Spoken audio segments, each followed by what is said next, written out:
Yep, we're right to go. Wonderful.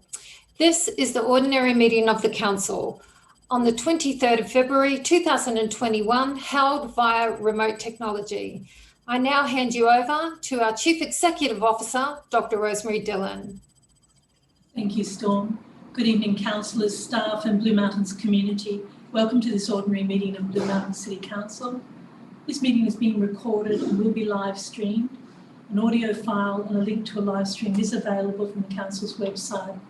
The audio recording will be available on the Council's website for 6 months after the upload date. As all statements made at this meeting will be recorded, your image and voice may be recognised and other people may be aware that you've attended the meeting. Your continued attendance at the meeting after this statement is made is taken as your consent to your image and voice being webcast. All persons in attendance at this meeting, whether addressing the Council or making comments that may be detected by the recording equipment, should refrain from making any defamatory comments or from releasing any personal or confidential information about another individual without that other individual's consent. The Council is not responsible for the statements of any individual made during this meeting. Any defamatory statements or any statements which include personal or confidential information are the sole responsibility of the individual who makes them. The Council's Code of Meeting Practice sets standards of conduct for a Council meeting. If any person in attendance at the meeting acts in a disorderly manner, or if a person makes defamatory or unacceptable comments, then the meeting may be interrupted by the Mayor or by me, the Chief Executive Officer, and appropriate action taken. This meeting must not be recorded by any party other than the Council. Members of the public have been invited to provide submissions to items on the meeting agenda in advance, and any submissions received have been provided to the councillors. I ask you now to please welcome the meeting. Dear God, we sincerely seek your blessing on this council so that its deliberations may advance your glory and the true welfare of the people of the City of Blue Mountains. The City of Blue Mountains is located within the country of the Darug and Gundungurra peoples. The Blue Mountains City Council recognises that Darug and Gundungurra traditional owners have a continuous and deep connection to their country. This is of great cultural significance to Aboriginal people both locally and in the region. For Darug and Gundungurra people, Ungra takes in everything within the physical, cultural and spiritual landscape: landforms, waters, air, trees, rocks, plants, animals, foods, medicines, minerals, stories and special places. It includes cultural practice, kinship, knowledge, songs, stories and art, as well as spiritual beings and people, past, present and future. Blue Mountains City Council pays respect to elders past and present while recognising the strength, capacity and resilience of past and present Aboriginal and Torres Strait Islander people in the Blue Mountains region. There are no apologies for tonight, I believe. I'll move to the confirmation of the minutes. Ordinary meeting held 27 January 2021. It's moved by Deputy Mayor, seconded Councillor Fell. That's taken as a true record. All those in favour? Against, declare it carried unanimously. Extraordinary meeting held 9 February. It's moved Councillor Hollywood, second Councillor Fell, that be taken as a true and accurate record. All those in favour? Against, declare it carried unanimously. Declarations of interest. Are there any declarations? Councillor Hollywood. Thank you, Mr Mayor.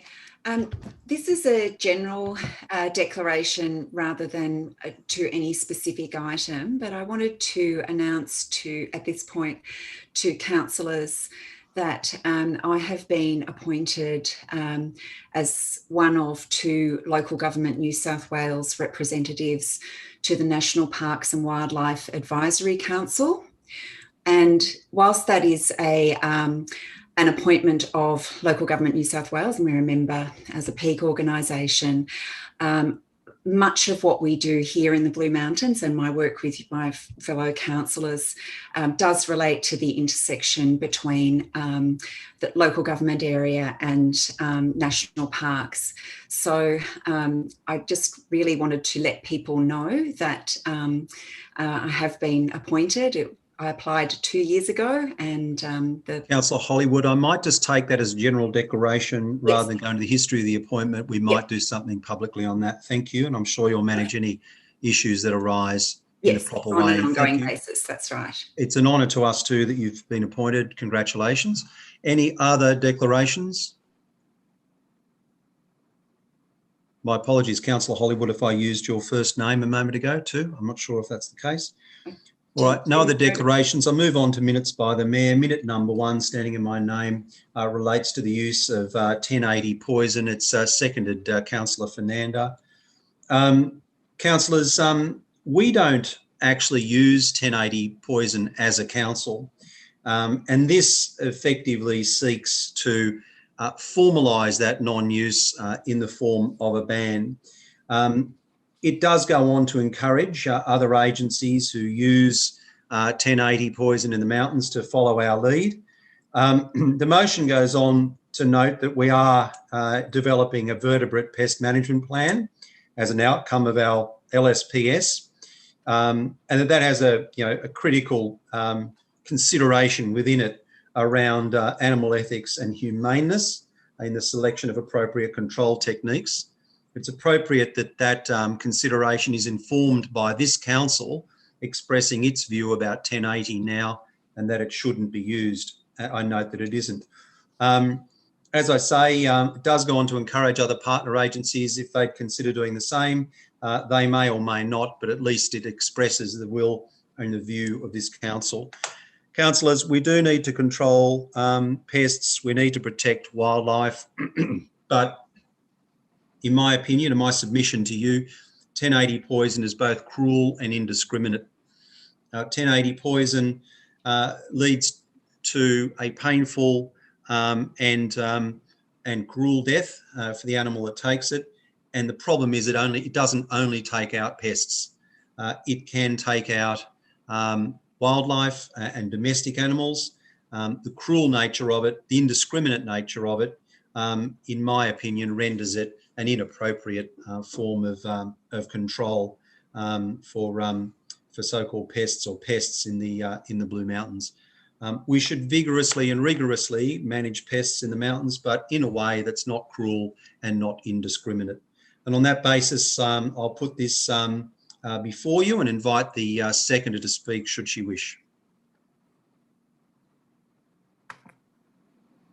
Thank you, Mr. Mayor. I'm also just in agreement with what you've said. I'm actually proud that we as a council set the example and the lead, and I hope other agencies do follow, and other community users of this very toxic and cruel chemical.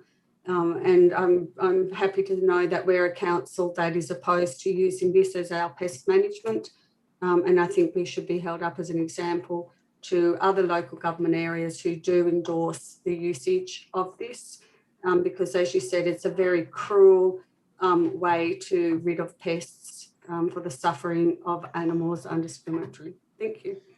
Any other councillors wish to speak? Councillor Brown. Yeah, I'll support this, but I just want to note that I'm not comfortable with this sort of motion. I feel that when we're dealing with these sort of scientific issues that are both moral and scientific, we actually need formal reports. So we're not voting out of what your opinion may be, and that's not to necessarily disagree with it. I agree, I don't want animals to die a suffering death, but I think the issue of feral animals is so vexed. It is so vexed how you kill them without suffering or killing other animals. And so I would prefer these sort of motions to come as reports that are very clear, both in what are the negatives and what are the actual methods that are going to be used, because there is no question, and I don't have the figures off the top of my head, but some of the studies that have been done in this region around both foxes and feral cats are appalling in terms of the number, just phenomenal. So we know we've got a major problem, and I just feel that it would be better that these come as studies where we get the recommendation and it's really clearly backed up for us, along with what is going to be used, because that's the question. That's the question. Thank you. Thanks, Councillor Brown. Thank you. Noted. And in so doing, I note the the note attached to the minute, and also just to let you know that we will be briefed on the vertebrate pest management plan when it comes to council. But thank you for your input. Any other councillors wish to speak? There being no one, and it hasn't been spoken against, so I won't speak in reply. I'll put the matter. All those in favour? Against, declare it carried unanimously, I think. No one opposed that, did they? Councillor Hoare, did you signal that you opposed it? No, you supported it. Okay, I'm going to take it that you supported it. Mayoral minute number 2, standing in my name. This just relates to acknowledging the Sydney Gay and Lesbian Mardi Gras Festival. We had a motion that I thought was a standing motion, but on reflection, it's not. It only related to one particular year. So this motion does 2 things. It gives us permission to fly the rainbow flag along with the Mardi Gras Festival, but it also allows the Mayor and the CEO each year to the delegation to fly the flag at an appropriate time, that being the time of the actual festival, because as we know with COVID, the dates could always shift. But basically this resolution means we'll fly the flag this year and we'll fly it in future years. I move it. It's seconded, Councillor Hollywood. I'm going to take it that I've already spoken to it without a seconder. Is there anyone else that wishes to speak or oppose this motion? I'll take the seconder to speak. Councillor Hollywood. Oh, thank you, Mr. Mayor. And I actually did think that it was, in fact, a permanent resolution. So I'm very glad that we've now managed to clarify that. And through this mayoral minute, we'll have that as a permanent fixture on the calendar. It is really important. When I brought it forward many years ago, it was very much to send our note of solidarity to the many people who participate in the Sydney Gay and Lesbian Mardi Gras, and particularly to our community members of the LGBTIQA+ community, to say that it is a very special time for that community and for our community more broadly. So thank you for bringing that forward. Yes, thank you. Any other councillors wish to speak? Councillor Hoare. Thank you, Mr. Mayor. Look, I just wanted to extend my thanks to you for putting this motion up. I think it's very sensible and very strong and symbolic motion that we support tonight, and this is a tremendously important festival, and it's like I just wanted to put on record that it's a great honour that I've just both myself and the Greens Ward 1 candidate Sarah Redshaw have only just this afternoon received an email from Jenny Leong MP inviting us both to join the Greens float at the Mardi Gras. So it's great to have the backing of council behind us. Thank you. Thanks, Councillor Hoare. Any other councillors wish to speak? There being none, I'll put the matter. All those in favour? Against, declare it carried unanimously. Councillors, before I take exclusions, I'm going to go straight to the report by the Chief Executive Officer, and after that I'll take exclusions. Chris or Councillor Vanderklay, before you pull me up, just understand that I am coming to exclusions. I'm just going to take the Chief Executive Officer's report. It's moved Councillor McGregor and seconded the Deputy Mayor. I might ask the Chief Executive Officer if she would just address us briefly on her report, and then I'll go to the Council. Chief Executive Officer. Thank you, Mr. Mayor. Look, just briefly, the report outlines Council's ongoing bushfire recovery efforts in response to what we now recognise were unprecedented bushfires, devastating both the nation but significantly impacting the city of Blue Mountains socially, economically and environmentally. In particular, the report details the recovery programs that have been enabled by grants that we've received from the state and federal government. And in summary, if you look at the first recommendation, it notes that over the 12-month period up until January of 2021, we received $1.46 million in grant recovery assistance funding from the Commonwealth and $875,000 from the state government. So the report speaks for itself in outline. I think what has been very good work. It also notes that we do seek additional ongoing funding. We are still not recovered. The impact was massive and extensive to environment, economy, and to the wellbeing of our community. We need additional grant funding.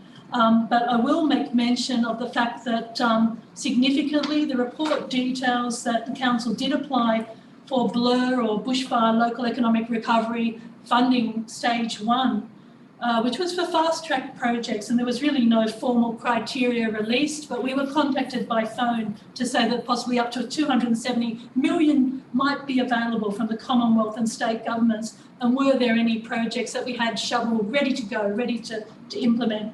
And we didn't have a lot of time to submit, but we worked diligently and we did submit a comprehensive package of 23 projects to the value of 5.45 million. And we've included those as an attachment, an enclosure to this council briefing paper. And disappointingly and unfortunately, the city received no funding from that allocation, which ended up being an allocation of 177 million projects. And we did not receive any of that funding. Thank you, Mr. Thank Mayor. you, CEO. Does the mover wish to speak? Councillor McGregor. Yes, Mr. Mayor, and thanks to Dr. Dillon for this this report. I like the rest of the council are appreciative of all the funding that we've so far received. But the thrust of this thing is really the stage 2 round of grants, and some of them have particular significance for the bushfire affected ward, which was Ward 1 in Blackheath, and along the Bells line of road we were heavily impacted. And some of these stage 2 grants respond to that. The expansion of the dam at the golf course in Blackheath gives us added capacity in aerial firefighting, and the refuge, I think they call it, bushfire refuge at the Blackheath Community Centre is another very good initiative that deserves to be funded under the stage 2 grants. So I commend it. I note Councillor Schreiber's amendment. I think the report has adequately dealt with our appreciation of the grants that we've already received, and to underline it again it would blur the focus of what we of the report that Dr. Dillon's brought to us. I commend the motion. Yes, thank you. I'll take the seconder, and then Councillor Schreiber, I'll come to you with your amendment. Does the seconder Deputy Mayor wish to speak? No, Mr. Mayor. Councillor McGregor has said it all, and so has the CEO, so I'm quite happy with that. Thank you. Councillor Schreiber with an amendment. You'll need to unmute yourself, Councillor Schreiber. Thank you, Mr. Mayor. Yeah, it's in regard to the grants that were received by. No, you just wish to move your amendment, Councillor Schreiber? I'll just move what the amendment is. Yeah, thank you. No, the councillors have seen it. I'll just see if you have a seconder. Is it seconded? Thank you. It's seconded, Councillor Brown. Councillor Schreiber, your amendment is seen by the councillors, so you don't need to go through it. You can speak to it if you wish. Thank you, Mr. Mayor. It covers the small businesses that which we have the Merrill Reference Group that looks after small business across the mountains, and whereabouts so many of them put in for a grant and did receive it. Somewhere in the vicinity of 15.15 million came to the small businesses in the mountains, which was a great support along with the work that the council did, Mr. Mayor, along with Gary Parsons, Andy and Patricia Gonzalez, who got out and saw all our businesses. And it was something that was a fantastic community effort to get everybody working together to help our small businesses, and the people stayed in the mountain and shopped at most of them. So that was all it was, Mr. Mayor, was just that to let people know that the businesses did receive some grants outside of council and which they applied for. Some of them were up to $50,000 and which went through. That's all that's about, Mr. Mayor. It's not about scoring points. It's only about letting people know what happened.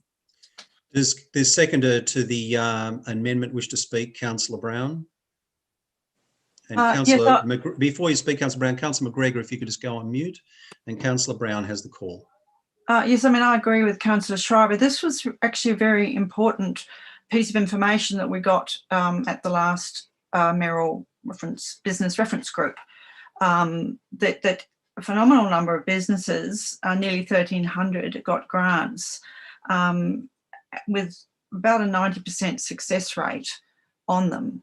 So very, very high success rate. So it's putting in over 15 million directly into our economies. And I do think it's very important that that's not stated clearly in the report, but more importantly, it needs to be minuted. We've got a record that this motion is a record of the money we've got, that the area got from the government, not just the council, because it's about getting it into the economy, getting it to people, whether it's going through us to people or going directly.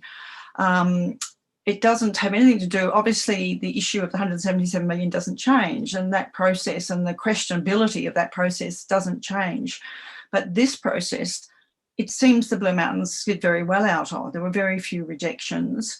I think it is also to the credit of our staff, because although businesses applied directly, I think there was, my understanding is, was quite a lot of work to make sure people knew about it and they knew how to apply and were, you know, helped and so on to do so. So I imagine that we got more money because the council assisted people with that, and certainly the mayoral reference group, they all knew about it, and those chambers were all making sure that people knew about it as well. So I think it's important, if we're looking at what the community in the local government area, what we received as a full record, this is an important part of it. I mean, I don't even know whether we could have got more or should have got more. I have no idea what proportion and that would be interesting to know as well, how other councils that were bushfire affected fared. So for that reason, I'm supporting the amendment. I also just want to say, I think I've said this before, and it's really important to acknowledge that the community's done a lot of heavy lifting here. That when we talk about the council having grants, and again, I know I was sort of peripherally involved with the Blackheath Community Centre one and helping get information on that and so on, and very strongly involved with Trino and Lurline one, and there was a huge amount of work around these that were actually for council assets that the community are doing, and we have to be aware of that. That sort of heavy lifting is going on. I think it was the same with the Blackheath Country Club, where they'd been seeking that drainage solution anyway. So I think, and the same goes with the Tulo's work on the arts, the laneways grant application, which actually the community alerted. They alerted me to, I alerted the chamber, I alerted the council to it, and it was the community alerting on that grant and the community working on it, particularly Tulo, Justin Morrissey, working with our staff to get it. So it's just acknowledging that we do have a community that actually really did pull their weight on this as well. And again, that's all separate from the issue of 177 million and why we should have, on my calculation, got at least 2 million, but possibly more, looking at how many councils there were who were eligible as we were. Anyway, as I said, I think that if we want a proper record of what came to our economy and what came as bushfire relief, it's important that we acknowledge this money, both because it was received and because our own staff were part of the effort to get it. Thank you. The Deputy Mayor take the chair, please. Certainly, Mr. Mayor, you have the floor. Just in relation to the grants that have been mentioned, there's something that I must make clear. We received no verification of these business grants, and as the CEO has informed me tonight, the council was not consulted on them. I heard this issue raised once before. It was raised by John Barilaro, and it was raised to divert attention away from the fact that the Blue Mountains City Council put in for $5.4 million worth of the $177 million available and got nothing. These grants did go to the community, but this report is about the City of Blue Mountains. And it's interesting that this amendment, moved and seconded tonight, is crafted in precisely the same terms as the attempted defence put forward by the Deputy Premier when I attended the Parliament and heard him speak. It was also put forward by him some days prior in a media release responding to the Council's unsatisfaction or dissatisfaction about the fact that $177 million are made available. Despite $560 million impact to our economy, we got not 1 cent from that. And he was quick to hearken to these other things to try and divert attention away from that fact. Well, I'm glad that businesses were supported. I absolutely am. But this report is about our activity going forward and our activity going backwards. It is not appropriate to include reference to those small business grants, because that takes the focus away from what this report really intends, and that is to talk about how the City of Blue Mountains has been treated to date and what the City of Blue Mountains needs going forward. The state government's contribution to the City of Blue Mountains is under $900,000. Now that's appalling. That's appalling when you consider the $560 million impact to our city and the thousands of jobs that were lost. It is appalling, and we should not dilute that message in any way. This report should be passed in its original form so that the community knows where this council stands. And where this council stands is that we will not brook any gaps going forward into Blur Stage 1. And we will not blow the trumpet of the government for contributing money to this city when it didn't go to this city. It went to businesses, I acknowledge that, but not to the City of Blue Mountains. Let's not confuse the two things the way Mr. Barilaro sought to do it. Let's focus on the way this council was treated by the state government in Blur Stage 1. And make no mistake, this is something the community feels very strongly about, and they don't want us giving the state government 1 inch as we move forward. It's disappointing this has come forward tonight, and we should reject it. I'll resume the chair, Deputy Mayor, if I may. You have the chair, Mr. Mayor. Thank you. Councillor Hollywood. Thank you, Mr. Mayor. I listened very closely to the arguments that have been put forward in relation to this amendment. And there's been a statement around the fact that this is about clarity and it's about money that was received. However, it was not money that was received by this council. And so if we pass this amendment, and I hope that people will actually reject it, what we would be doing is making it more confusing for the community. The set of recommendations, the motion that we have before us from the CEO's report, is actually a really important set of recommendations. It is setting out once and for all, very, very clearly, what this council, not what money flowed into the community and to businesses, but what this actual council as an entity received during the Black Summer bushfires recovery funding process. It is very important, not just for now, but for the future and for the historical record that this is clear. I really thank the CEO and staff for bringing forward this report. I really strongly urge other councillors, as the Mayor has said, to reject this amendment. What we are moving tonight is actually the historic record of the worst bushfires across Australia. And this is the funding record this is the record of the funding that we have received so far. So thank you. Thank you, Councillor Hollywood. Councillor Hua. Thank you, Mr. Mayor. Look, I just wish to speak briefly on this. I don't have a great deal more to add other than that I firmly support the very clear intentions of this report. It is an absolute travesty, the injustice that was done to the Blue Mountains Council, among many others, and the distribution of the funds under the first round. It wasn't even called that then, the Bushfire Local Economic Recovery Fund.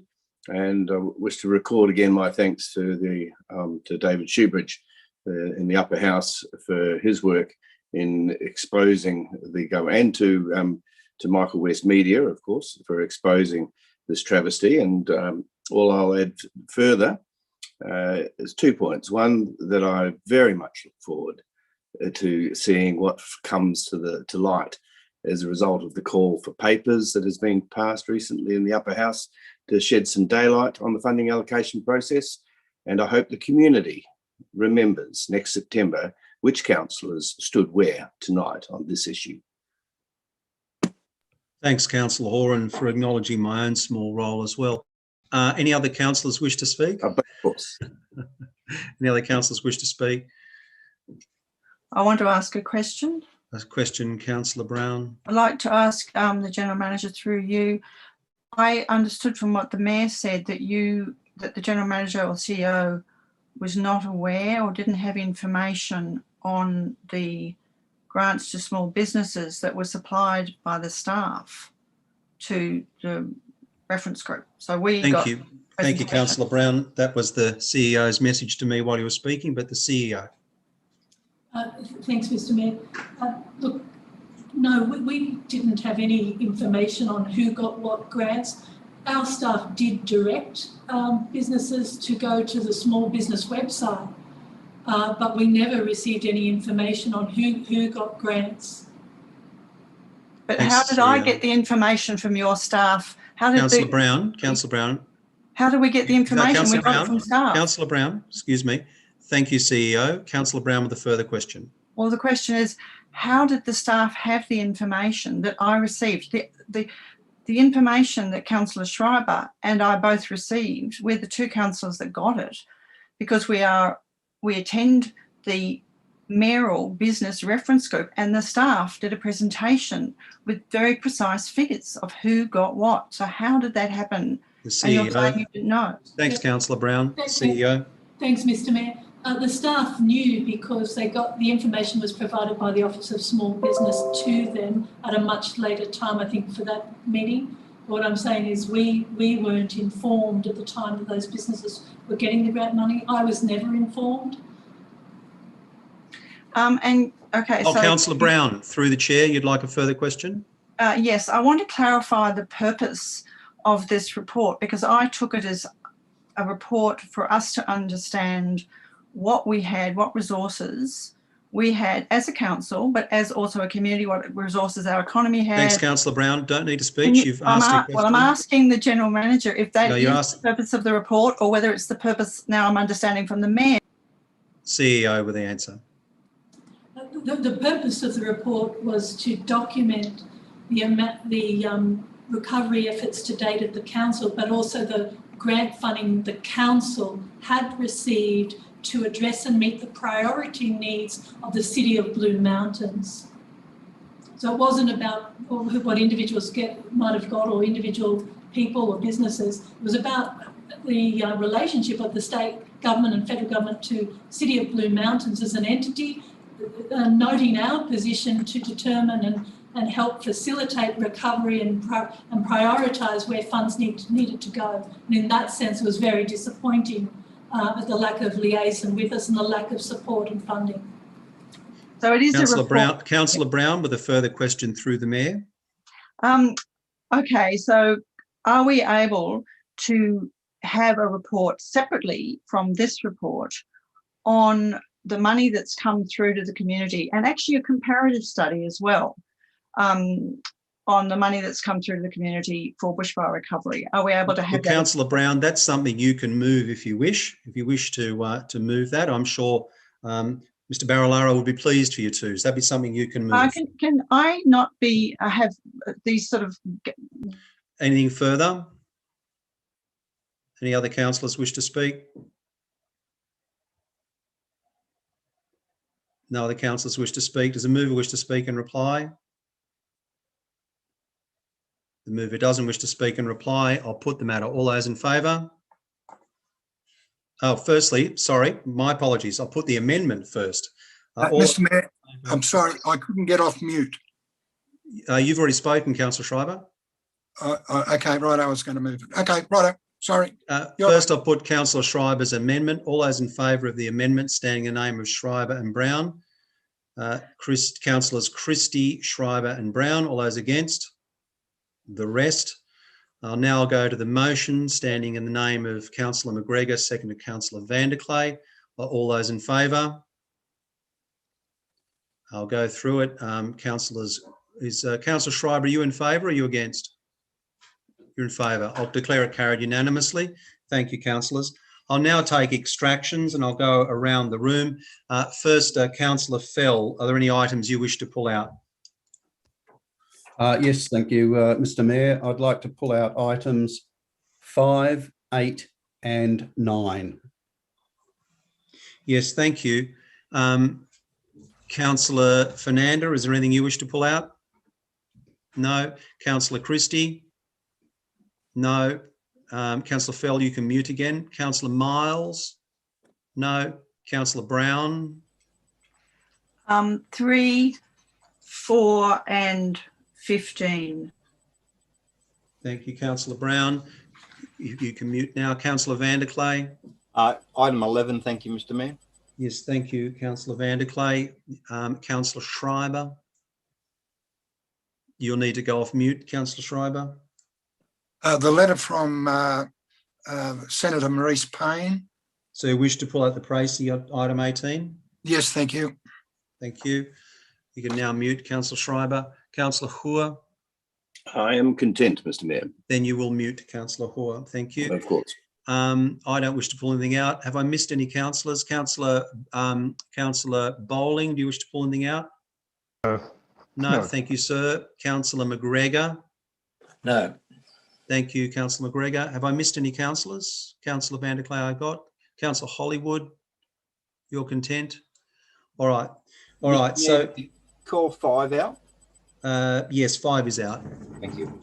All right. So that means that the remaining items, and I'll read them out, they being items 6, 7, 10, 12, 13, 14, 16, 17, are all moved in globo.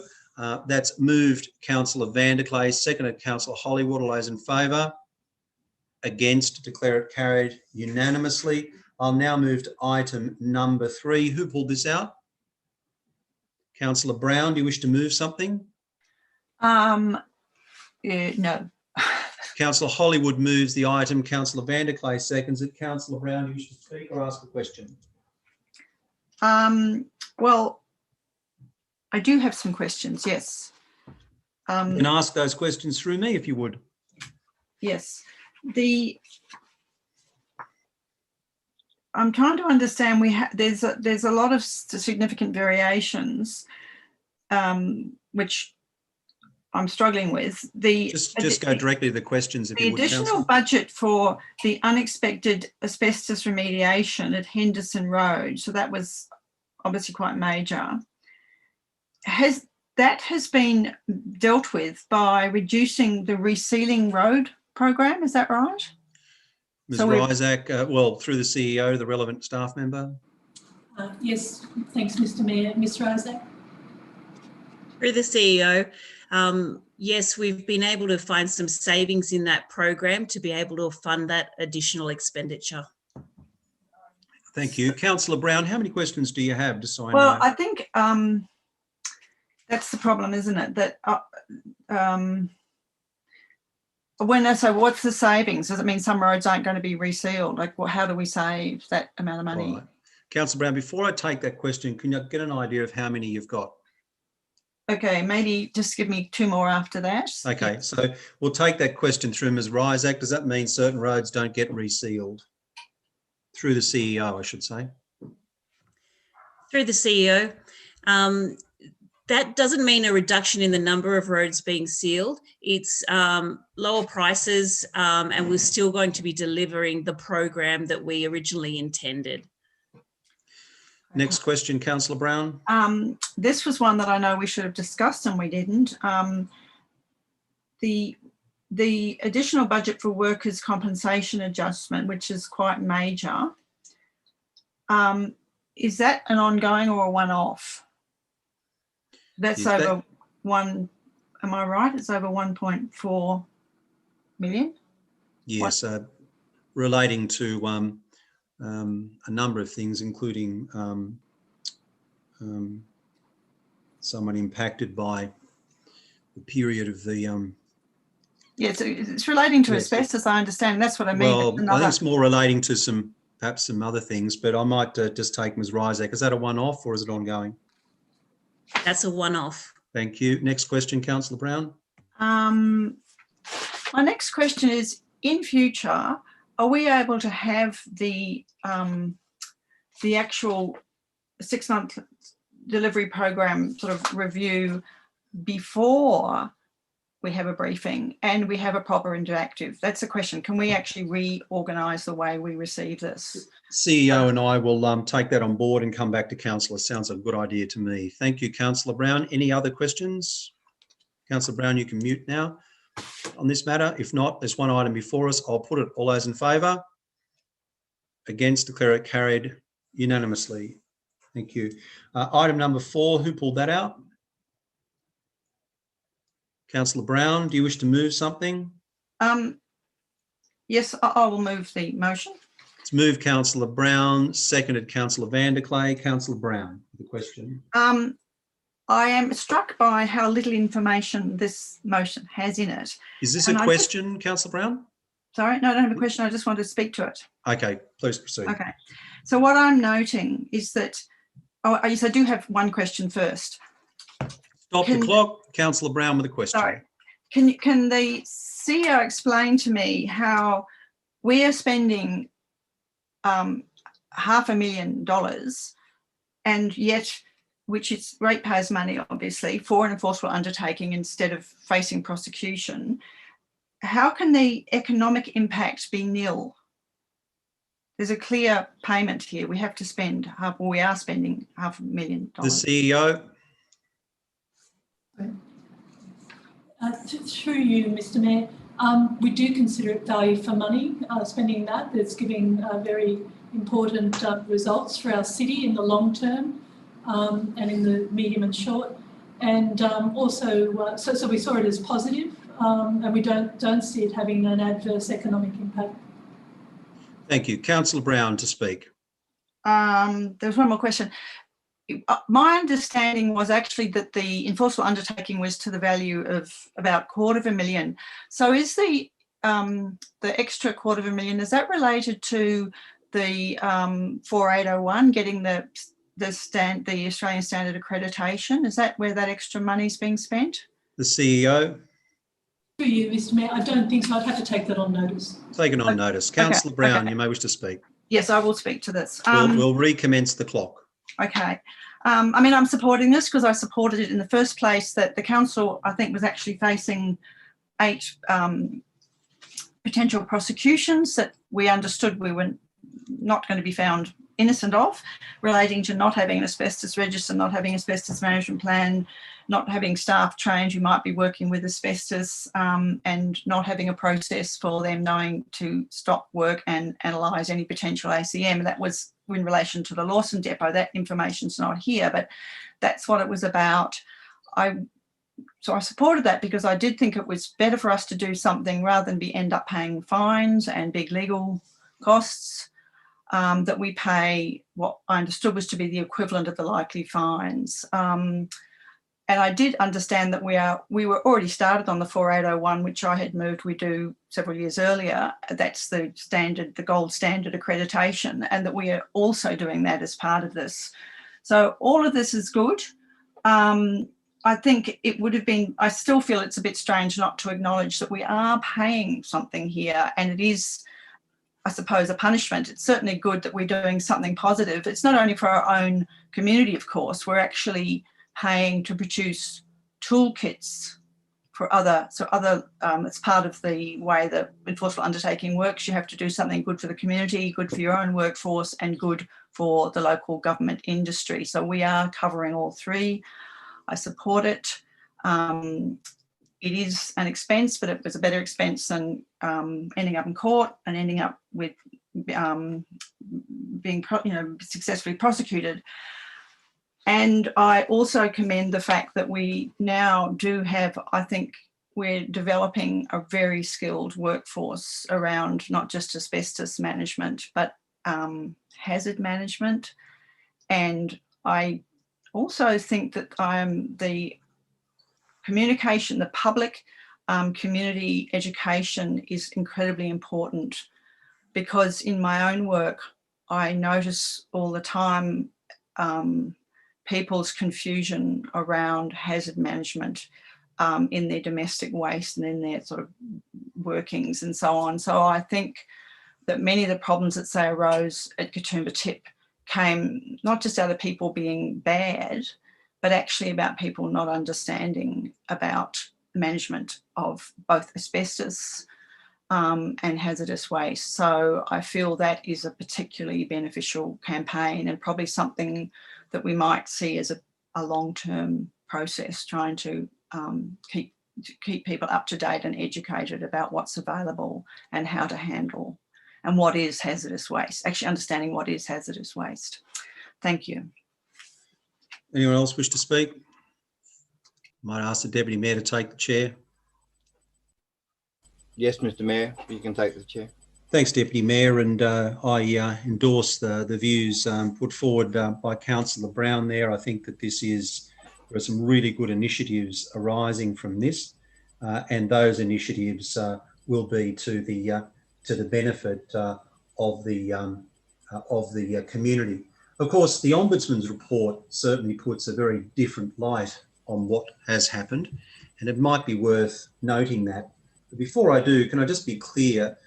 SafeWork is not prosecuting the council. The EPA is not prosecuting the council, despite the fact that, as the Ombudsman's report found, SafeWork tried pretty hard.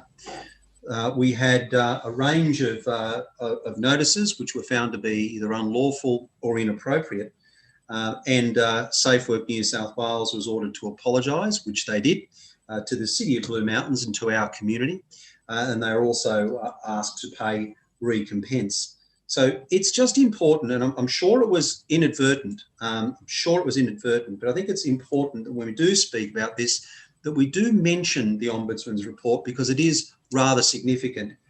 And I think it seeks to underline that there were things that were wrong and absolutely had to be fixed, but there are a whole lot of other things spoken about at that time, which were frankly not right. And I'm indebted to the Ombudsman for their quality report. I look forward to some interesting other material that may in fact come from the public inquiry report. I'll take the chair back if it's okay with the Deputy Mayor. You have the chair, Mr. Mayor. Can I say a few words, if I may? I'll give the Deputy Mayor the call. Thank you, Mr. Mayor. I read the report, and I feel that this report is now moving this council further forward. The past is the past. We are now improving our systems within council, and they have been improved markedly. And we were going to share this knowledge with other councils. So I commend the staff and the CEO for this report. And it's good to see that we as a council, as a whole, on this issue have moved further forward. And it's important that we recognise that too. We just can't keep on dragging up the past. We need to now focus on the future. Thank you, Mr. Mayor. Thank you. Any other councillors wish to speak? Councillor McGregor. Oh, Councillor Brown first. Well, you've already spoken, Councillor Brown. You have a question? Okay. I have a question, but I'll wait till Councillor McGregor. No, I'm chairing the meeting. Councillor Brown, I'll take your question now. Through you, I'd like to ask the General Manager, the CEO. So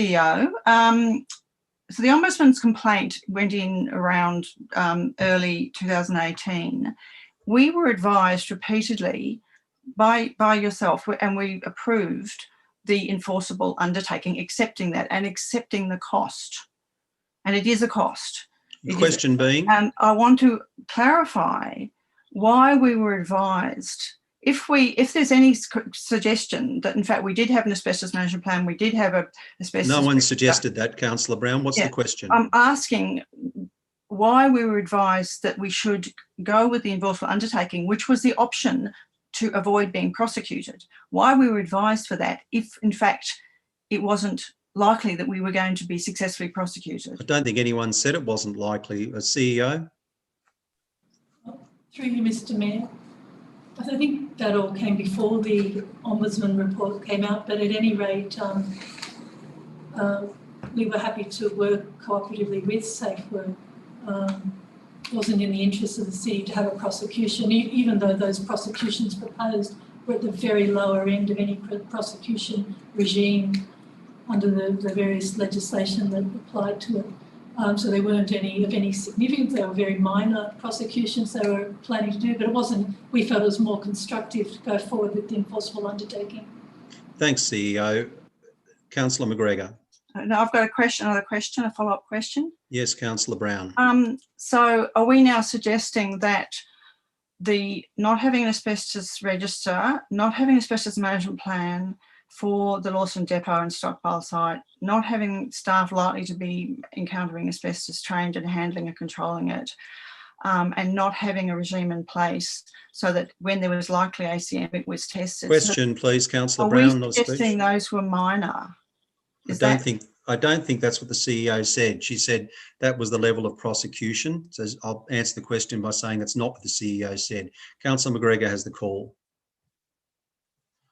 I won't take it, thanks, Mr. Mayor. I think this has been thoroughly addressed.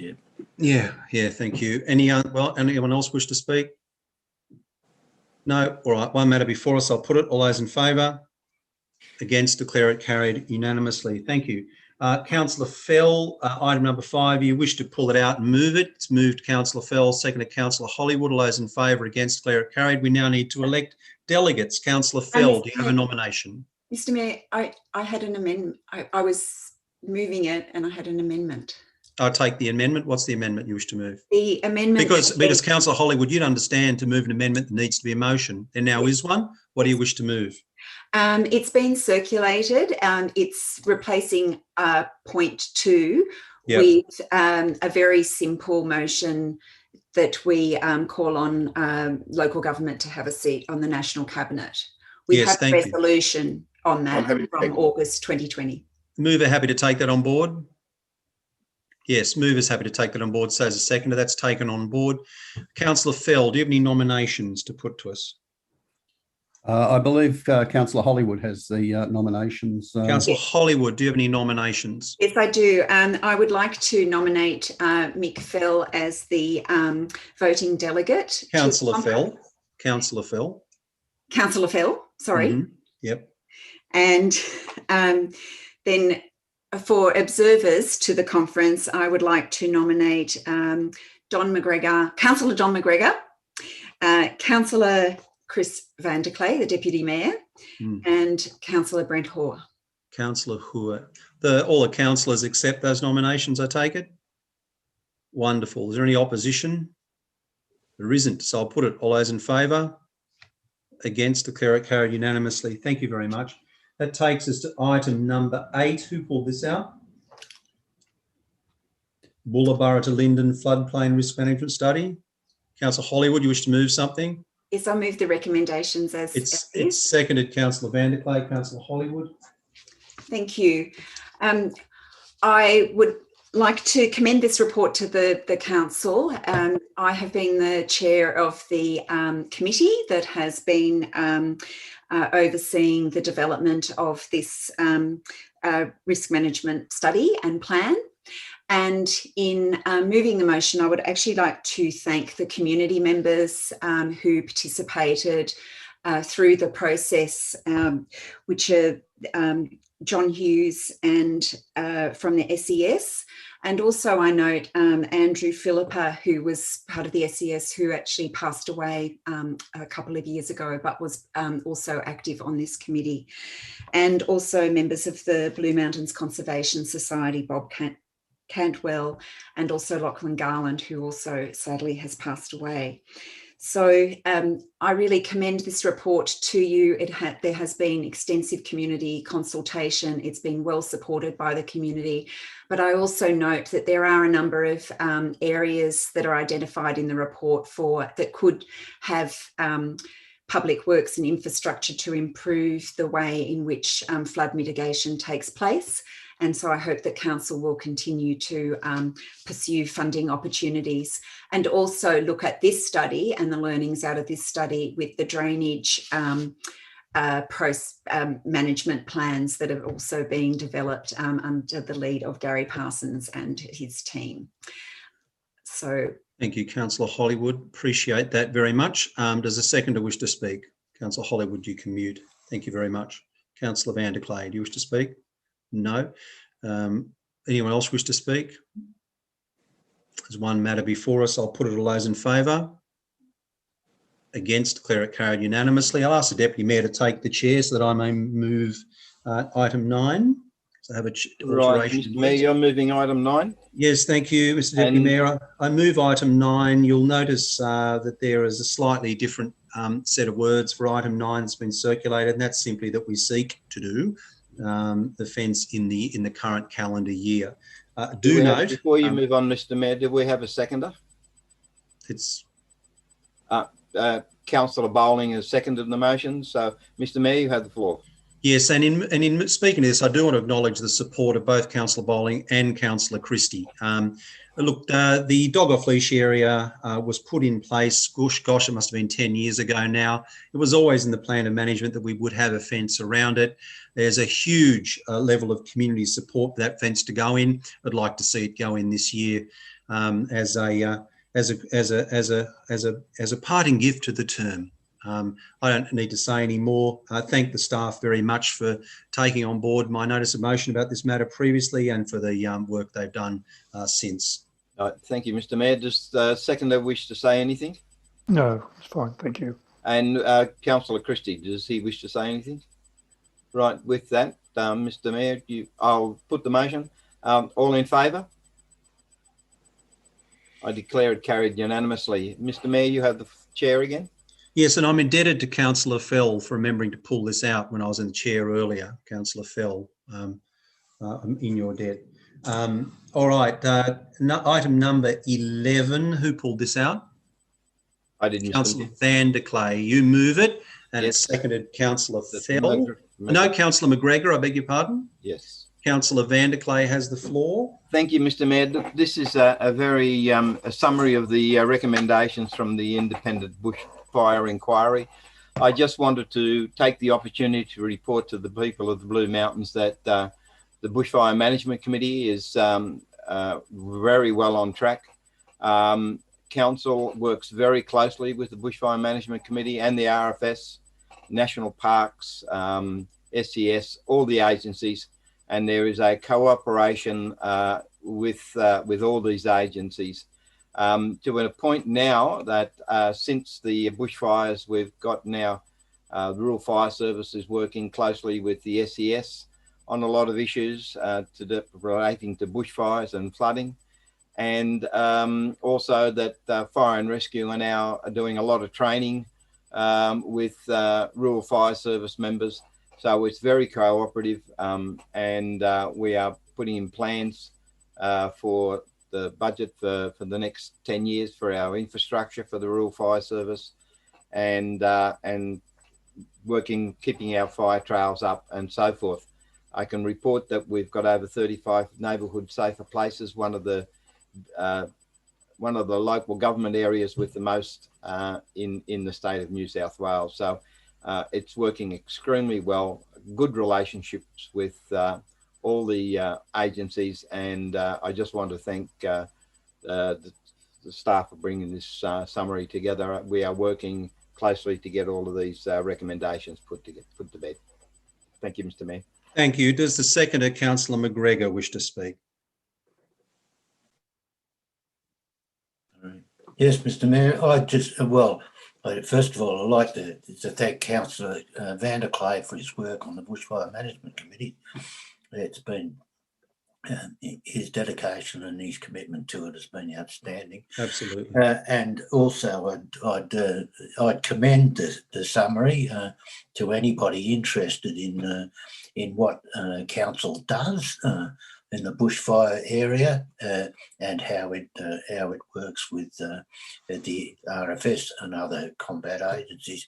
It's a very good summary. I agree. Any other councillors wish to speak?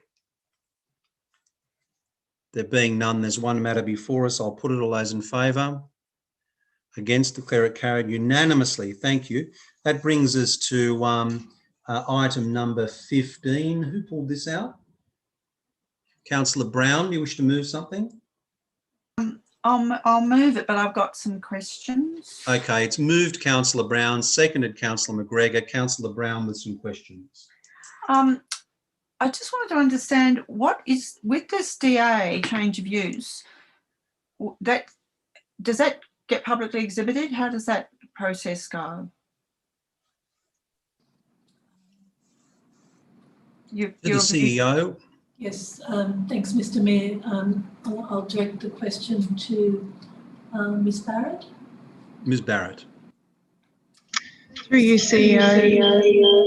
Oh, thanks, Ms. Barrett. Zero, and turn your sound on. Apologies for that. Still the same.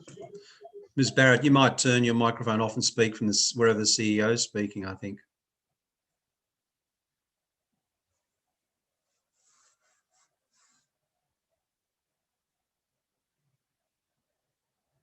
CEO, could Ms. Barrett possibly go where you were sitting and speak where you were? That might stop the Dalek effect. Hear me now? Yes, excellent. You're no longer a Dalek. Apologies for that. Through you, CEO, depending on whether the change of use DA would require any works, it may be possible to do the change of use as exempt development. So, however, if a DA is required, then it would be publicly exhibited, yes. Yes, Councillor Brown, any more questions? Well, I didn't actually hear, I couldn't quite catch that. Can you tell me what was said? Yeah, Ms. Barrett?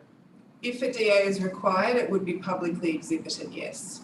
However, there may be an option for a change of use where, depending on the nature, it may be exempt development. However, if it's a DA, it would be publicly exhibited. It would be publicly exhibited. I guess I'm trying to understand how this is working with the master plan process, because we put in a grant application on something that's not zoned for it. So, and we've got the master planning. So is this part of master planning discussion, or people are being presented as this is going to happen? Like, yeah. I guess it's through you, CEO. Ms. Barrett. Combination of those things. So yes, through the master plan, we're asking the community what they would like that site to look like. One of those options may be for a change of use or for use as a community hub. And the use itself would be, while it's not approved through a DA at the moment, that option is available under the B2 zoning that site is within. So just to clarify, I think I've got it now. So if people didn't want it to be a commercial site, it could still be a community site if that was actually the way the feeling went.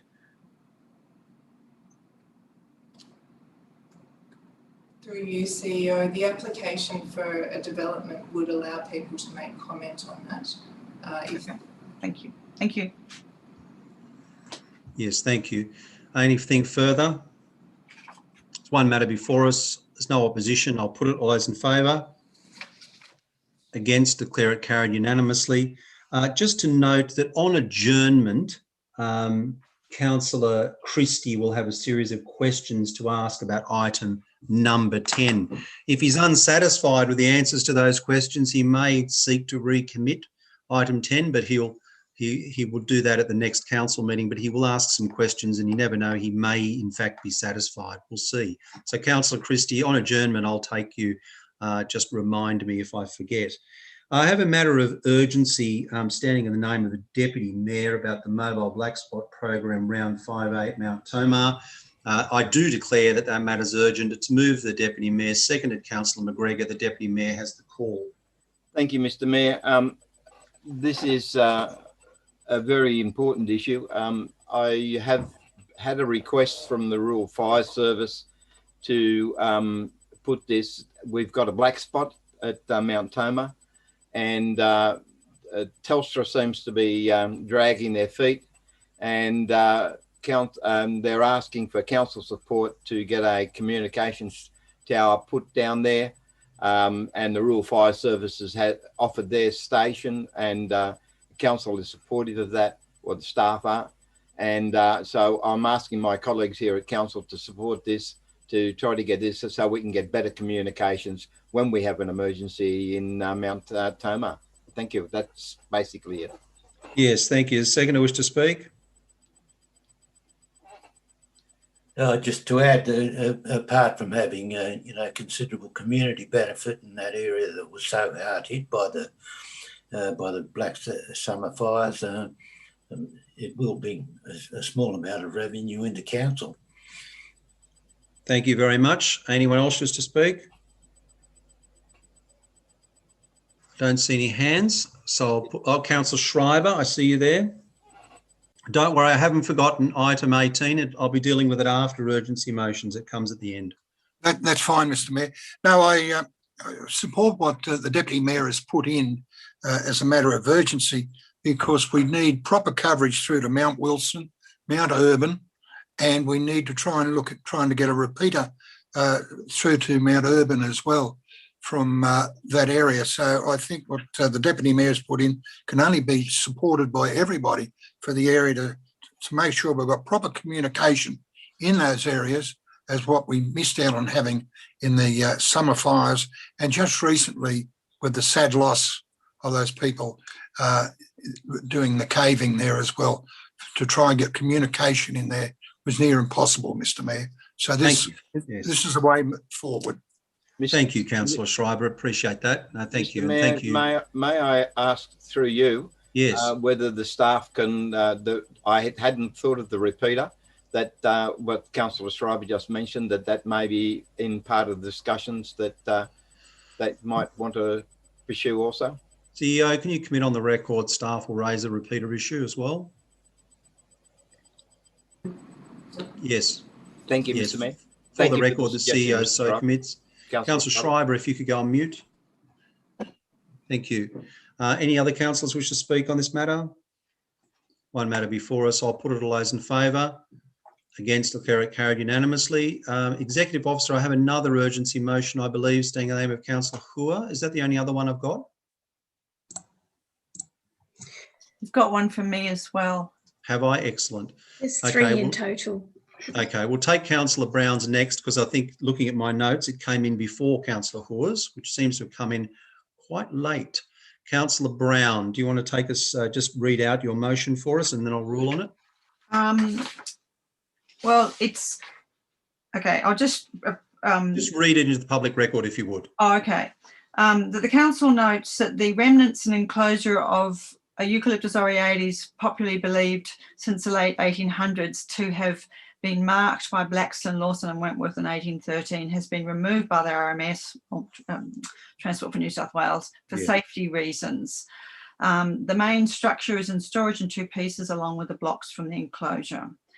We also note the New South Wales State Heritage Inventory Statement of significance about this item says the recognition and role of the tree has changed during the past 30 years with considerable doubts about its authenticity. The marked tree is typical of many sites or relics where dramatically changing national narratives leave previously venerated sites marooned and their messages marginalised. The industry further notes the decline of the surviving wood pieces filled in with concrete and banded by steel with termites present, and less than 50% of the wood fabric actually being from the original tree said to have been marked by the three explorers. that the council further notes that Pulpit Hill, the site of this monument, has historic significance, regardless of the tree's authenticity, as a point where the explorers passed through, a popular travellers' rest point since at least the 1830s, and site of 2 documented graves, a convict's in 1822 and a labourer in 1866, and potentially other roadside burials, along with more. I might just get you to go to the point. It's longer than I remembered. Okay, right. The point is that the council request that prior, and this is the real point, that to any highway duplication work that could impact on this site, Pulpit Hill, Transport for New South Wales fund a conservation management plan for the Pulpit Hill precinct, undertaken by the council with a focus on researching, resolving and interpreting the history of the site to the extent possible. And that no public spent on rehabilitation or relocating the explorer's tree without recommendation from the conservation management plan and approval of the council. And my real point is this. Thanks, Councillor Brown. I only want the motion. I'll come to the real point if you get a seconder. So one of the key points is, of course, no council money spent without it coming to council. Is this motion seconded? Councillor Schreiber? Really? Okay. Councillor Brown, you can speak to it. Okay. Now, I do rule that it's urgent. Okay. Now, my position has been, you know, I am in the, it's not authentic, and I'm, as someone from an educational and publishing and journalistic background, I'm very uncomfortable with relics that I don't think have authenticity, but I recognise that there are people who are very attached to this. So it's not really about the explorer's tree, it's about the fact that the site itself is very important, and we can all end up fighting about what's to be done with the remnants of the remnants. But in the meantime, the RMS can be saying, well, we'll do whatever you want, but by the way, we're ploughing through Pulpit Hill. And now there is very clear evidence. The Heritage Advisory Committee had a site visit there. There's definitely evidence of its importance. Putting aside the actual issue of the authenticity of the explorer's tree, that the site, the Pulpit Hill, doesn't have a conservation management plan. I think there is a real risk that we could discover when you look at the maps of the Transport for New South Wales, that's where they're going to put the duplication through, and that will happen. That we've just had $100,000 display put there that's very, very good, that actually deals with both the explorer trees and with the Indigenous perspectives. We don't want to lose that. There is research to be done about that site as a place where travellers went, and where it appears there were people, it was like a roadside cemetery, or certainly there are documented graves there. And it was an important place for travellers. So I think that I don't think we should be accepting from Transport for New South Wales saying, well, look, we'll store your explorer's tree and we'll do what you want with that. I think we should be saying to them, we want you to fund us really understanding the site fully. And in that process, we will also then have tools for discussing with them where the highway might end up going. So I guess I'm putting aside slightly I also do feel with the explorer's tree that there should be a formal recommendation on what happens with that. It should come to council. And it's better done with a full conservation management plan about the whole site. Because it might be, you know, I wouldn't be keen on it, but it might be that they say we need to put it back somewhere else on the site. So all those things can only be done if we have the funding to look at that site and to look at and to resolve some of the issues, because there are all these pretend graves that were made later. There are a lot of issues around the site. So I suppose it's trying to get something out of the Transport for New South Wales, and also not making it too easy for them just to put their highway through.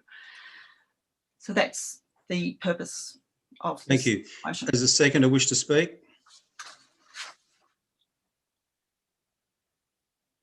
No, thank you, Mr. Mayor.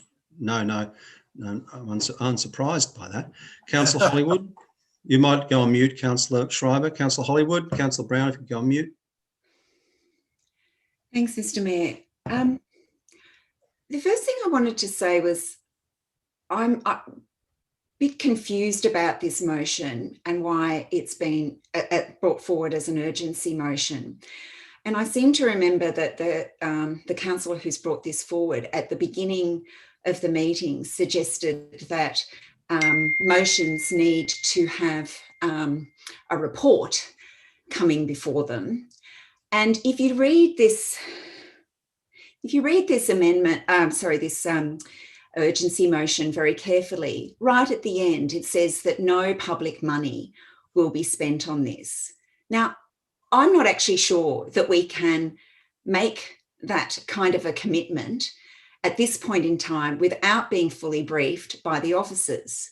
Not only that, as far as I can see, and I mean, we haven't had this urgency motion for very long to read it thoroughly, but as I understand it, there was already work underway and being undertaken with this council in consultation with the Aboriginal Advisory Council and other, and possibly the Heritage Advisory Council as well. But we were briefed on this around a Pulpit Hill interpretive project, which we've had money for. And that was cancelled. The launch of that project was cancelled because of COVID-19, but it was about a year ago. So I can see that the councillor has a curious look on her face, but the thing is that Councillor Hollywood, can you please withdraw that? Don't refer to the councillor's facial countenance. That's not appropriate. So the bottom line is I can't. Sorry, Councillor Hollywood, you withdraw that comment. Oh, I withdraw it. Thank you. Okay, sorry. Apologies, Councillor Brown. So the bottom line is I feel like we're putting, there is already work in train, and I feel like we need to be briefed properly on where this work is up to. It was an emergency decision to remove the tree because it was of imminent collapse. There is significant, we know there is significant community interest in what takes place. There needs to be community consultation, and we already have projects underway, as far as I understand it, to this date. So without a proper briefing from council officers, we could be committing ourselves to something that actually makes the whole process going forward really, really difficult. So I can't possibly be supporting this motion that's been put together without a proper briefing from council. Yes, thank you.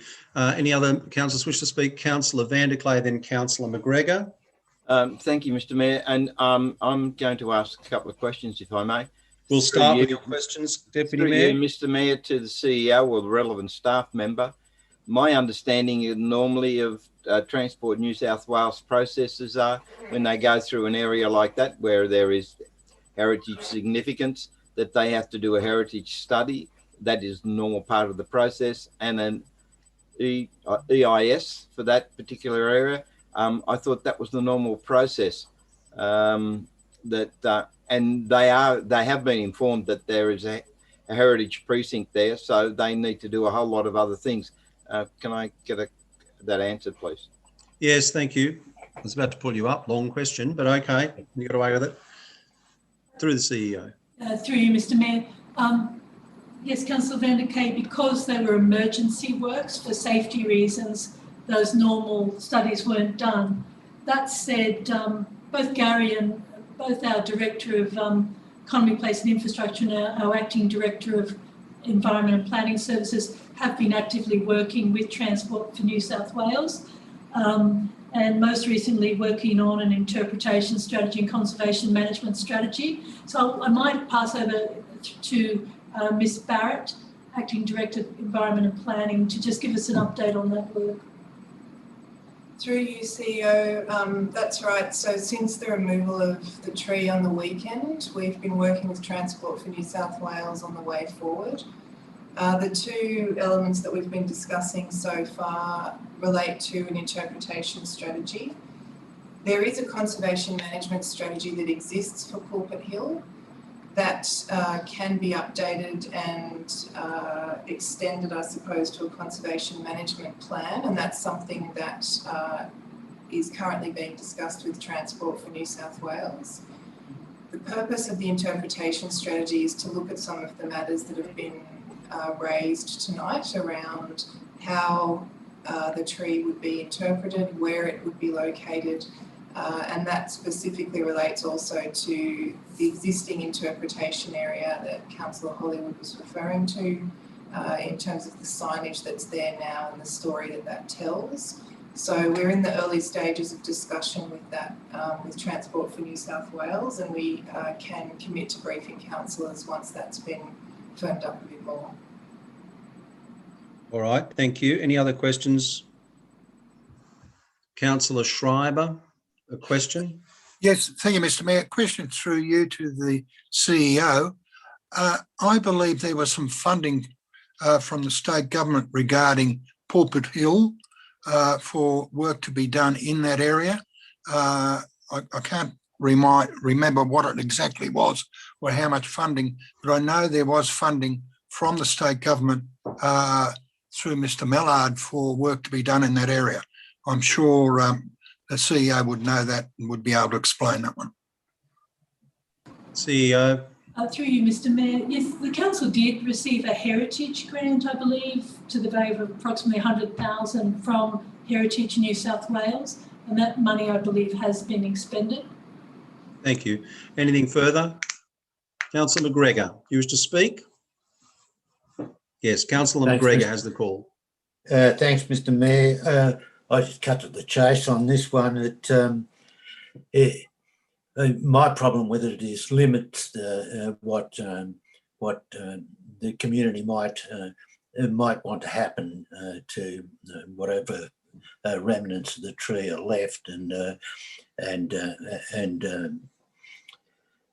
you know, there has been a range of views about the authenticity of the tree and what could be done to save it. All of that suggests that there's a great deal of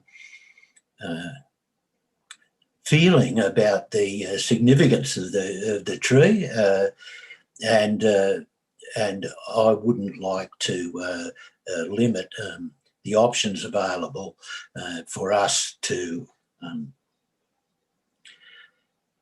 at the same time as we memorialise the whole of the site, its convict past, its Indigenous past, and its explorer past, if you could call it that. I wouldn't like to limit any part of that because of some minor funding thing. Thanks. I'll vote against it. That's all. Okay, thank you. All right, so anyone else wish to speak on this matter? Councillor Miles. Thank you, Mr. Mayor. I think that we need to learn the lessons of history, which involves telling all of the stories. That's one of the themes that I've heard from the Aboriginal nations, the Darug and Gundungurra, but also from the descendants themselves. There's a huge interest in this issue. I note a comment from Councillor Brown, Mr. Mayor, where she describes the explorer's tree as a 19th century scam. I really find that a sad comment. When we did the 2013 bicentennial of the crossing by Blaxland, Lawson and Wentworth, involving descendants, involving Aboriginal elders, involving the broad community, we walked forward as a group. Whether that tree is one of the many that they marked as they tried to get across, not for the purposes, as Councillor Brown writes here, of acquiring land. She also references their race. She describes them as three white men.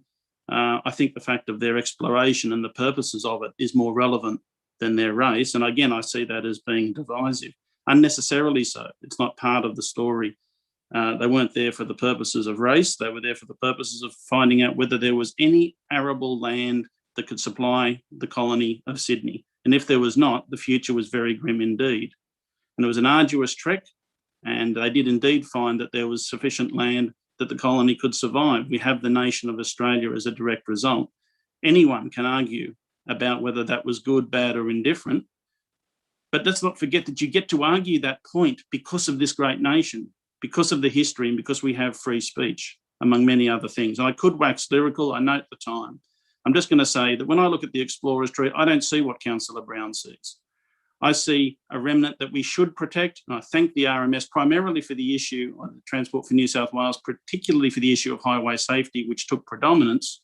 But if we turn our backs on some parts of history because they don't suit us or suit our narrative for others, that misses the point that I think we all need to embrace, which is tell all the stories and let's learn and grow and move forward together. Thank you. Thank you. Anything further? Okay, councillors, you have afforded Councillor Brown the right of reply, and she's happy about that. I'll give her the right of reply. I'll just address Councillor Miles first of all, as it's completely off my point. It is not about, I believe that we should be telling colonial and Indigenous and the shared history totally. But I do come from an educational publishing journalism background, and I really like those stories to be true and accurate. And I know there's a heritage view that when people believe something for long enough, you actually commemorate the belief. For me, the issue as a horticulturist is I know that tree was not a tree that was around for them to mark in 1813. And they were clearing through. They weren't marking, they were marking trees to clear. I believe they put their initials in the tree at Mount Blaxland, and then they found it in 1900 and somebody cut it down. So that tree's gone. This tree it's not a tree anymore. And even the wood on it's not from the original tree that was there. So there's that whole authenticity issue for me, but I'm not saying we don't. What I'm saying is we need to get proper understanding of the site and resolve all the issues. The difference between a conservation management plan, a conservation strategy is a management plan allows you to actually do historical research. There's a lot of research still to be done at that site. I'm actually more concerned about that, getting that Pulpit Hill site properly researched and resourced. What the Transport for New South Wales would do would be they would get a heritage study to say, oh, you can move it all and we can go through. They're not, a heritage study by someone wanting to develop something is very different from us having a properly resourced conservation management plan that can give us a lot more understanding and knowledge. You keep talking about, everyone talks about the $100,000 grant. That was spent on the display that is there. It's there, you can go and read it. It's a very good display. But what you notice is it talks about the Indigenous relationship with the land and the impact of colonisation, and it talks a little bit about the explorer's tree and its importance in terms of the colonial sense of, nationhood and so on. It actually doesn't talk about Pulpit Hill.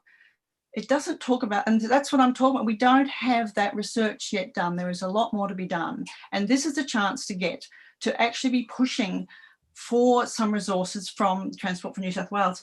I actually don't mind taking out of the last clause that no public money is spent on rehabilitation or relocation of the Explorers Tree Monument, and just say without approval of the council, and take out the recommendation of the Conservation Management Plan. So that way, if this council wants to, they can do it. Sorry, Councillor Brown, you can't do that now. We're on right of reply. You've got a one motion before us. It's too late to amend. Can I amend my own motion? Not on right of reply, no. Right. Someone else can amend it if they want to. No, they can't. We're on right of reply. It's done. Anyway, okay. But the issue here is actually that to get that level of study done, because I actually believe otherwise what we will find is the highway is going to go through Pulpit Hill. And I think we need to push harder with the RMS, because if the highway goes through, putting that remnant, that exploratory remnant, putting it anywhere else doesn't have meaning anyway. It actually loses the meaning.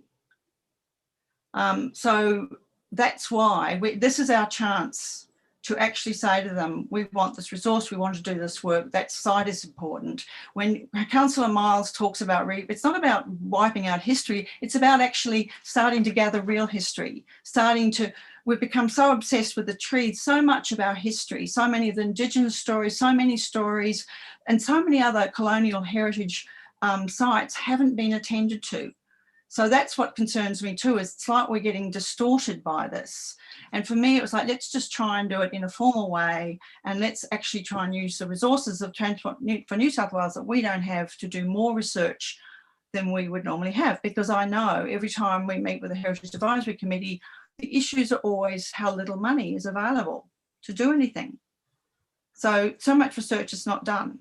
for that reason. And that's also why I think we have to be very aware of that before we spend a whole lot more money on what happens to this remnant, if anything happens, if there's anything to do it.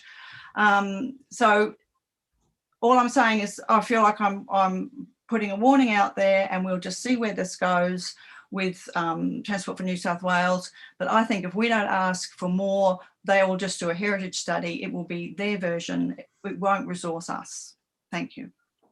Thank you. There's one matter before us. I'll put it. All those in favour? Councillor Brown. Councillor Schreiber, I think you seconded it. Are you in favour? Councillor Schreiber, I need to know if you're in favour. Can you go off mute? No, Mr. Mayor. Okay, so you seconded it, but you're not in favour. I'll put it. All those in favour? One vote. All those against? The rest, I declare it lost. I have an urgency motion now in the name of Councillor Hoare. Councillor Hoare, very briefly, would you just explain your motion to the room before I rule on it? Thank you, Mr. Mayor, and I do apologise for the lateness of the... Just the motion, thanks. No preamble. Certainly. Councillors, friends, there is a great travesty about to be... No, Councillor West. Hoare, just read the motion into the record. I don't need any preamble or commentary. Just read the motion, please, for the community. Certainly. The council expresses concern about the impending desecration of highly culturally significant Wiradjuri land at Waialua, Mount Panorama, due to the proposed construction of a go-kart track. That this council delegates authority to write a letter of concern to the Honourable Susan Ley, Federal Environment Minister. Thank you. I rule that it's urgent because of the time line for the development. So I rule it's urgent. Is it seconded? Is it seconded? It's seconded. Councillor Brown. Councillor Hoare, do you wish to speak to it? Yes, thank you, Mr. Mayor. We'll start the clock. Thank you. Councillor Hoare, the floor is yours. Thank you. Yes, well, as I commenced by saying, I do apologise for the lateness of the hour in bringing this motion to the council. It is indeed an urgent motion, and it is of concern to us. A great many Wiradjuri people live amongst us. I work with several of them. They are our neighbours, and the injustice that is about to be perpetrated upon this great nation of Aboriginal people is unspeakable in the level of disrespect and the involved in the desecration of an enormously valuable cultural site on Waialua, the top of what we've known as Mount Panorama for many years. And the tin ear of the Bathurst Council in failing to conduct proper and required community consultation, in failing to, over many years, to respond to the repeated requests of the Aboriginal community to set up Indigenous land use agreements over this site, to find to the lack of any efforts that have been taken to find alternative sites for this proposal. It's not about whether or not go-karting is a good thing. It's entirely about whether it's appropriate to be putting it in the very middle of an enormously significant Aboriginal site. Understand that Waialua means a men's gathering place. This is a site that represents men's songlines that connects the Aboriginal people of today to country back over thousands of generations. And it is an absolute travesty that, in spite of the controversy that has been bubbling away for the last 2 years, in spite of the motion passed unanimously just last week in the New South Wales Upper House, a motion of the New South Wales Greens MP David Shoebridge, supported by every party of every persuasion in the Upper House unanimously, to call on Bathurst Council to reconsider this decision and to call on the Environment Minister Susan Ley to act on the application for under the Aboriginal and Torres Strait Island Heritage Protection Act to declare this to be, under Section 10, to declare this to be a place of Aboriginal significance and to protect it from its impending desecration, so far appears to have fallen on deaf ears. But I have tonight spoken with my dear friend and colleague, John Fry, one of the only Greens councillor and the first Greens councillor on Bathurst Council. And he's enormously appreciative of our support tonight for this motion. He has 4 of his councillors on his side. He only needs to turn the mind of 1 more, and this site could be saved. And it's not just the Aboriginal people of Bathurst and the Wiradjuri Nation who are concerned about this. There's an enormous, I think, nearly 3,000 signatures on a petition from a very wide spectrum of the community, very concerned about the destruction of the McPhillamy Park that will be swept aside if this proposal goes ahead. So I respectfully ask for your support tonight, councillors. I do think that it is important that we draw a line in the sand and speak up on the eve of destruction of a very significant Aboriginal site in our region. Thank you. Yeah, okay, thank you very much. Does the seconder wish to speak, Councillor Brown, or has it been said? I'll just say briefly, look, I'm seconding to this because I wanted to get more information, and I think Councillor Hawes provided that. I understand that it's difficult. It might have been better if it's difficult for the council to write on this without there being a report or, again, anything to sort of fix on here. But I just note that it is saying writes a letter of concern. So I do feel that allows, without the council having to get a full briefing on all the issues and what they are and that there are some pretty basic things that we can write a letter of concern on without it being an enormous research project. That's my feeling about it. I understand there's not a lot of information here, but I'm sure Councillor Hoare can provide some clear points. And as I said, it would be a letter of concern. It's probably too late to make it a letter from the Mayor. It'll be a letter from the CEO, and we'll take Councillor Hoare's points offline and not tonight.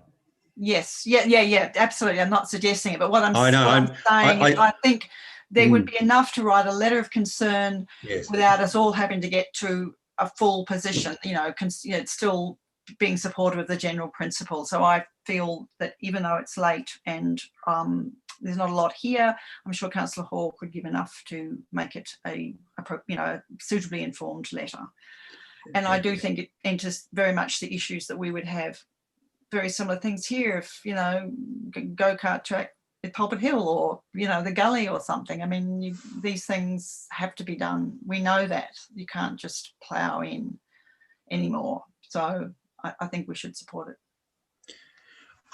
Councillor Brown, I note the moment of unity between you and I on whether or not we need to hear Councillor Hoare speak again tonight. Very happy to. No. Well, no. Is it anyone against this? Oh, Councillor Christie. Perhaps Councillor Hoare will get his chance after all. Councillor Christie wishes to speak, unless Councillor Christie is supporting you. No, Mr. Mayor, I'm just going to speak very briefly. Councillor Hoare will thank you for the right of reply. Thank you, comrade. I'm sure you're thankful for the right of reply too, Mr. Mayor. Mr. Mayor, I'm going to vote against this. I don't have anywhere near as much information regarding this as I'm sure the councillors of Bathurst Regional Council do on this issue. It's a regional issue for Bathurst Regional Council. I don't quite think that we should start meddling in other councils' affairs. And quite frankly, this is the first I've ever heard about this kind of issue happening on Mount Panorama. Apologies to Councillor Hoare, I didn't catch the traditional name of the location, but this is, again, I believe this is an issue for Bathurst Regional Council. And if there's a letter to the Federal Environment Minister, I suspect that we could just wait to hear back from that. Thanks, Mr. Mayor. Thank you, Councillor Christie. Councillor Hoare, do you feel the need to speak and reply? Look, very briefly, if I might, Mr. Mayor. We'll assess whether it's brief or not. Please proceed. The protection of Wahlu, if I'll spell that for Councillor Christie's benefit, WAHLUU, it is a matter of not just regional importance. To say that this is a matter of regional importance is really a bit like saying the destruction of the Juukan Gorge caves is just a matter for southwestern Australia or something. It's this is just a continuation of 200 plus years of colonial oppression of Indigenous people, of a failure to listen to the views of the traditional owners. This has been a very hard fought campaign. Councillor Christie may be right that it hasn't received the attention that it deserves, and it may be a tragedy that it will only receive that attention as the damage is being done to this extraordinarily significant local site. But it's as a teacher of history, this is an issue I feel in my guts. It is an absolute, it's just a slap in the face to thousands and thousands of years of Aboriginal history for a few old, let's say, white men sitting in a council chamber to not be listening to the concerted opposition to their community. The planning rules alone are appalling. The councillor is the poacher and gamekeeper. It is the proposer and the approval authority, luckily for them, for this proposal. They have not fulfilled their obligations to conduct community consultation and to take those views into account. And the only hope lies in Federal Minister Susan Ley using her federal powers to declare this a site of Aboriginal significance, which it appears on the strength of one vote around that council table, the Bathurst Regional Council is not prepared to do. And by raising our voice, it's my sincere hope that minds may be changed by the efforts of not just us, of course, but of the entire united opposition of the Legislative Council to this point. And in closing, I just wish to record my thanks to David Shoebridge, who alerted me to the intensity and the injustice of this issue only last Sunday on a bushwalk locally to Horseshoe Falls. So I really do thank and honour the work that David Shoebridge has done side by side with the traditional Wiradjuri owners over a very long period. And I can only apologise for coming to this debate so late in the day. Who knows, might make up for that on the 8th of March on site. Yes, thank you, Councillor Hoare. And there's one matter before us. I'll put it, all those in favour. Councillors Greenhill, Hoare, Brown, McGregor, Vanderclay, Fell, Hollywood, Bowling, that's 8 against. Councillors Christie, Schreiber and Miles. That number doesn't add up. Councillor Fernando, where did you sit? I was 4, you did 2. Okay, 9 for, 3 against. I declare it carried. Thank you very much. Précis of we have no more urgencies. I'll move on to the précis of correspondence. It's moved Councillor Vanderclay, second Councillor McGregor. Councillor Schreiber, you wish to pull one item out? Yes, thank you, Mr. Mayor. The letter from Senator Payne regarding black spots. Yes. Thank you, Mr. Mayor.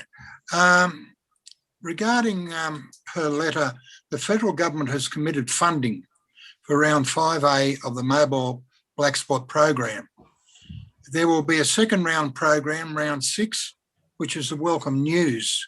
And as Councillor, the Deputy Mayor spoke about what's needed in Mount Tomah, this is the same program which has delivered base stations across the mountains. For example, in my own ward in Megalong Valley, there is a base station.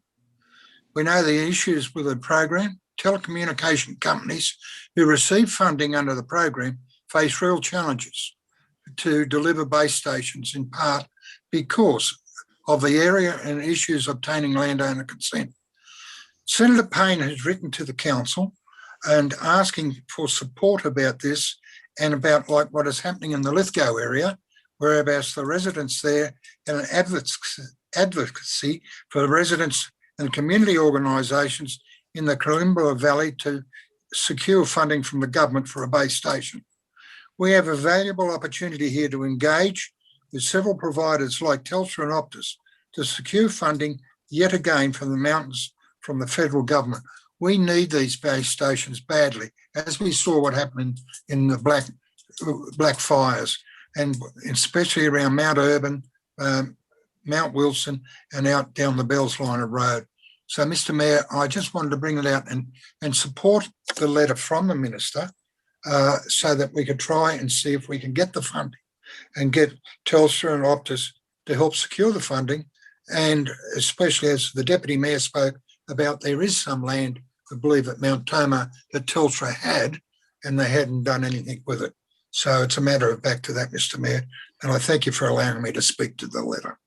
Thanks, Councillor Shriver. There's one matter before us. There's been no opposition. That is, we accept the praise of correspondence. All those in favour?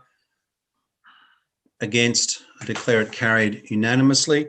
Councillor Christie, I believe you wish to, I'll just before I go anywhere, on that last point, I just might go to the CEO. My understanding is we don't actually get the funding from that Black Spot program. I know we've put the correspondence, so I won't debate it, but CEO, could you just confirm that? Do we get the funding or not? Through you, Ms. Mayor, that's my understanding, as I've been advised by staff, is that we don't actually get that funding. Moreover, it hasn't been easy to work with this. I might, if you could bear with me, Mr. Mayor, ask Ms. Burgess to make a comment, because I've asked her to work on this to try and progress the interests of the city, but it hasn't been easy. I note the matter has been put, so I won't take any debate, but I will take staff advice. Ms. Burgess, if we could keep it brief though. Yep, through you, CEO. So the one with the Mount Tomar at the RFS station has been easier because the RFS are working directly with the communications company.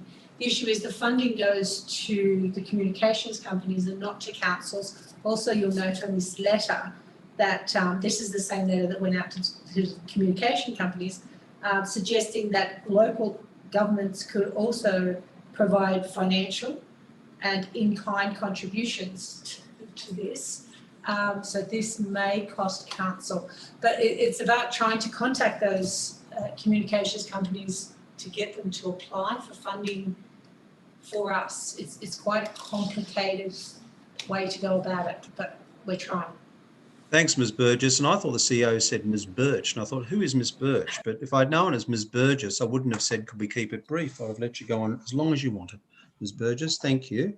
If I'd known as you, that's great. Well, we might have a briefing on that, but obviously that question of how the funding and how it works is a complex issue. All right, we're on adjournment. First, I'll have a move and close the meeting. Councillor van der Clay, seconded Councillor Fell. Councillor Christie on the adjournment. Yes, thanks, Mr. Mayor. Just a quick question through you to the General Manager for relevant staff. In regards to Glenbrook Oval, is there any temporary remediation works that could happen in regards to the driveway of the car park in the interim while we wait for the full funding of the resealing of the car park? Yep, CEO. Through you, Mr. Mayor. I think I'll just check with staff. I might have to take that on notice. Yes, thank you. It's taken on notice. In that case, I'll send a list of questions afterwards. If that's okay, Councillor Christie. And Councillor Christie, if you're unsatisfied, you can seek to rescind that item in the normal way at the next meeting. So you might be informed by whatever answers you get, and please let me know. All right, there's nothing further. I'll put the closure. All those in favour? Against? Declare it carried. I bid you all a lovely night. Good night. Good night. Good night, everyone. Night. Good night, all. Thanks, Toby. We can end the meeting. Good night, and thank you.